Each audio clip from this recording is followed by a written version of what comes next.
What is a good final impression? A good final impression for denture should capture all the necessary areas of the mouth. It should include the palatal area, alveolar ridge, maxillary tubulosity, hemimeral notch, labial and buccal vestibule, and labial and buccal frenum for the maxillary arch, and alveolar ridge, retromolar pad, buccal, labial, and lingual frenum, buccal, labial, and lingual vestibule for the mandibular arch.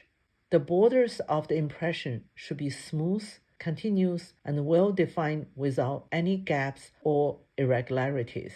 It must capture fine detail of the mucobuccal folds and frenal attachments. If the missing area is small, like this and this, lab technician can repair them. If the missing area is big, like this, you can add a little light body PVS impression material to reline the area in the mouth. If you have a good intraoral scan, the lab technician can merge the intraoral scan with the impression scan. A small portion like this, not at the border, can be replaced by the intraoral scan. You do not have to repair at the chair side. However, intraoral scan cannot give you good borders. The borders of the denture still have to come from the impressions. If you see the border is very thin like this, you have an underextended area. This impression also has border areas that are underextended. This very thin area here and a very sharp turn with a clear line here. They both are underextended. The border here with a caved-in line looks like the material is folded together, may also be a little short. They're not missing a lot. One more round of light body impression material probably can pick up all the areas. It is easy to miss the hemimeral notch area and distal buccal vestibule area for the maxillary arch, and the retromolar pad and the distal lingual vestibule area for mandibular arches. Hemimeral notch area and distal buccal vestibule area are important for the seal and the retention of maxillary complete denture. Distal lingual vestibule are important for mandibular denture retention. Retromolar pad area are important for mandibular ridge stability.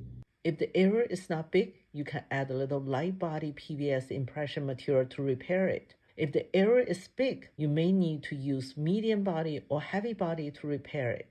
Make sure the tray is sit in the mouth completely. Put a little extra pressure to make sure the actual reline material will not form a separate higher layer of material.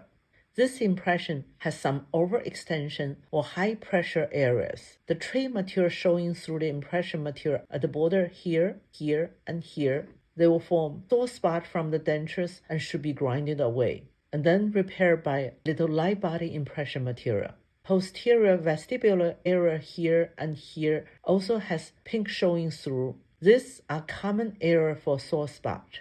If you have a good intraoral scan in this area, the lab can use the intraoral scan to cover this area. You do not have to do anything. You just need to send your scan file in PLY format. PLY file has color. The lab technician can tell where you have overextension and do modification accordingly.